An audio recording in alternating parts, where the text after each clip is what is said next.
That was a rough one against Eastern Michigan. The inability to stop the run. What did you, when you looked back at it, what did you think? It seemed like you guys didn't make a ton of adjustments with your alignments and stuff up front.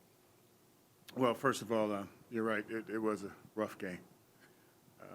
I went in the game thinking, like I told you guys, some of the things we had to do was stop the run, number one. We didn't do that. And when you talk about some adjustments, you're right. We had a system that we should have been one guy available on the backside, and that guy didn't read it very well at times. And then at times they just blocked us and got down the field. When you look at the overall picture of the game, from where my perspective was, they were more physical. Let's just be honest. They were more physical. The quarterback, who we talked about a little bit, trying to make him have a bad day, that didn't happen either. Some people want to talk about were we prepared. I do believe we were prepared. That wasn't the biggest issue for me.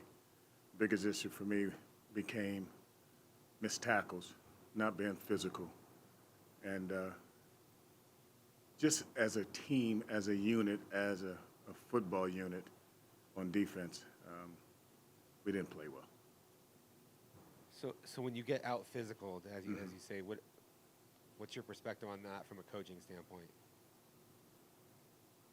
Well, it's usually a one-on-one battle, and you got to try to win them. As far as the double teams as they ran the ball inside, you got 600 pounds on 300 pounds, so you expect you'd like to be able to win some of them. You're not going to win them all.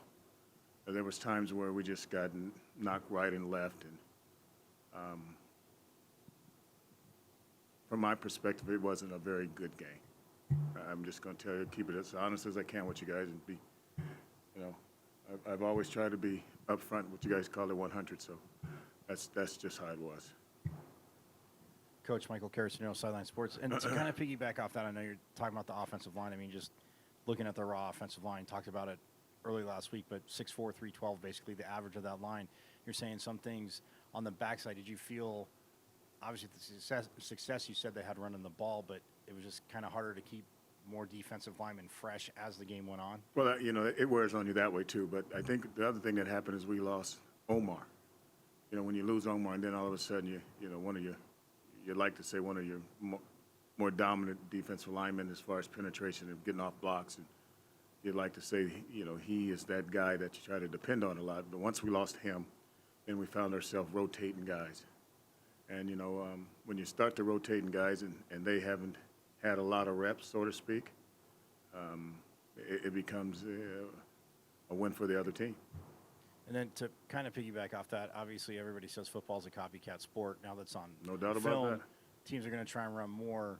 I'm not asking you to obviously give away game plans, but what do you do to combat that? Well, it's like I told the guys. I mean, you're absolutely right. Once you put that on tape, people are going to see it. So, when you start getting your tail beat a little bit, you got to turn to something. What is that? And I always talk about technique. Understanding that you're getting double team and understanding what your leverage is, and trying to fight one guy and not trying to fight two, and not trying to spin out of gaps, those type of things. But just like you said, once it's on tape, it's on tape. Now, it's up to us now to figure out how we're going to play the double teams a little bit better. Backers get over the top, safeties come up and force. It's a team sport now. If it gets past the first line, you gotta have backers there. If it gets past them, you gotta have DBs. Once that happens, it's in the end zone. So, and that's what I said to them yesterday. This is for us. It's going to be a challenge, and it's going to be a challenge the rest of the year. This is not just one game. We will be challenged in the run game from here on out. That's what's going to happen. Hey, Coach, Jack Loader, Devil's Digest. Obviously, a really chaotic last 48 hours or so. What was the events of Sunday like for you? Give it to me a little bit deeper. I know you're asking something. The team meeting, the coaching change, what was that like from your perspective? As far as the coaching change, Herm and I go way back. I mean, 40 years. So, when you think about that guy right there, you always think about a gentleman, talking about Herm. He's always been up front. He's never been one of those guys that he's always been complimentary to everything. So when that happened, you take a back seat and you look at, hey, we didn't do enough to save this man's job, bottom line. And that's how I look at it, is we have to play better if we wanted that guy to stay here, because, he didn't play a snap. I don't play a snap, but at the same time, when you're in the leadership position, things happen. When Ray came in and talked and introduced Sean, couldn't have been a better person to have the job. Guy's been a local guy here for, 10, 12 years at the high school, well-deserved, everybody well-respected within the community, has been a head coach, has an idea of how he wants to run it.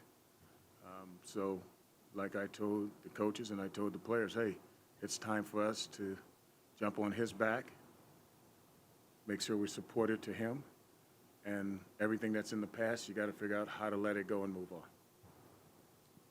Donnie, Nick King from Channel 3, Channel 5.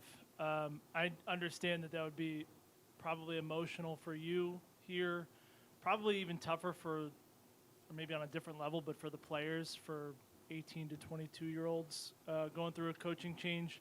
How do you help them navigate it? Well, here's what we talked about was, because I believe this. I believe that you're going to have at least 3 crises a year, and I believe this is one of them. And I learned from a guy by the name Bruce Snyder, his 3 methods of how you do things. And like I told the players, the first thing is to acknowledge it. Okay, you have to acknowledge what just happened, and it's up to you to share it. And once you acknowledge it, then you can mourn. And you can mourn as long as you want. That's the second part of it. No one can tell you how to mourn. No one can tell you how long to mourn. But the final part of the 3 ideas of how you handle it is, at some point, you got to get back to what was important before it happened. And that's how I tried to explain to the players. That's how I'm trying to handle it. And that was the way I related it to the players. Coach Luke Liddon here with 12 Sports. Kind of piggybacking off of that, how did you feel practice was today? Did you feel a different energy, different vibe ever since the news? Kind of walk us through what that felt like. You know how change is. Change is different. And it was a lot of energy. And it was different practice. It was an upbeat practice where the players found themselves doing things they hadn't done in years. Example was, there will be no walking anywhere. And now you got guys that's starting to walk and you're running behind them. You got to go. And they're looking and they're like, wow. So the tempo was speeded up a little bit today. The other thing is we found ourselves being a little bit more physical. Someone asked about the physicality, about how you're going to do things and make it better. So we did find out today was a little bit more physical because we challenged the offense, the scout team, to go ahead and kick our tail, so to speak. Come off the ball and kick our tail. And if you guys are kicking our tail, then we better make some adjustments. So that part was pretty good.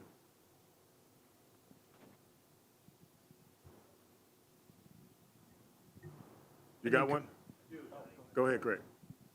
For you guys, and I've been in that seat where head coach has been let go, you guys, your future's unknown now too. How do you navigate that? I think you take it one day at a time.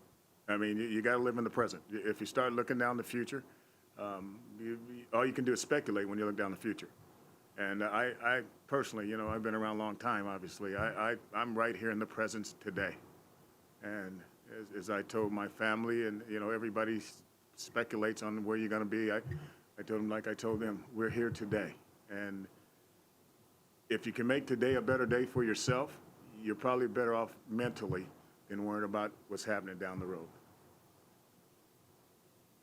I think, Coach, to kind of piggyback off that, too, when a head coach is gone, like you said, you give the players, like Coach Snyder said, time to mourn, but coaches and players kind of put that on them. So how challenging is it for you as a coach and a coaching staff to kind of get the players back in a positive state of mind? Well, players, it's here today, gone tomorrow, so to speak. Players are a little, how do you say, funny? They take things differently than we do. they got the media, they got this thing that, they can look at that and all of a sudden they're happy again. So, what you try to do is really just try to keep them present in the moment, keeping them looking at what we're doing now. And that's been my message all day, and I hope you guys understand where I'm going with this. That's been my message all day, is staying in the present and not trying to look ahead and not trying to figure out what we did in the past, but let's just take it one step at a time. Donnie, how would you characterize Luke's state of mind through all this? You know Herm, man, he's a professional. When I talked to him the last couple of days, which I have, he's been upbeat the whole time. He really has. And if you know, everybody knows Herm. He's a great leader in a way that he's not going to show a lot of emotions to you. And he's always talked about that as when you're the captain of the ship, people rely on you to make decisions. And when you're standing up there, you got to be able to stand there and take it like a man, as we say. So I think I can only tell you what I think. I know he's in a good place. I do know that. The guy that I really think a little bit more is Ray. Those two go way back. How tough was that? When you're two buddies, you look at each other and say, hey, we got to make a decision. And you go each, because you've been knowing each other so long, you say, okay, let's do it. Let's do it. And that's how. So to answer the question, he's been taking it like a champ, like the captain that he is. He's always been respectful, a gentleman. He's not going to say anything derogatory or bad about the program, and he always is going to be Herm.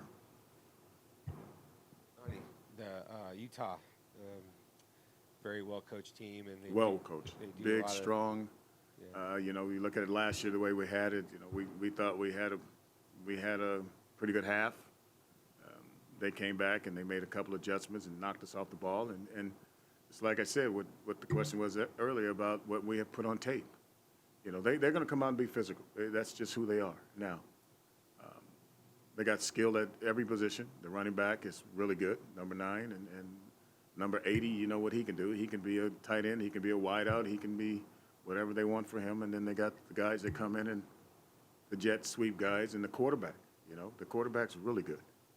And I think I might have mentioned this before we played Oklahoma State. I thought their quarterback was like this quarterback. I mean, that guy brings some of those intangibles to the table. And then offensive line, man, we're going to get double teamed. we're going to get double teamed. When we'll see how we play technique. You mentioned sort of their mismatch generators, 80, and just what they do with their tight ends. And so what did you take from last year's game in that way that might help you prepare? Well, and you're talking about schemes a little bit.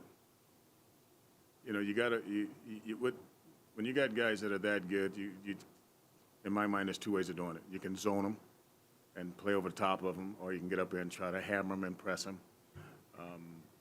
But understand some of those guys play too, and they understand how they're being played. So I think what you got to do, we got to show him different looks and the quarterback different looks, and stay over the top at times, and then sometimes come down there and press him and make him get off the line of scrimmage and have to try not to give him the vertical routes, make him have to go sideways to get in his routes.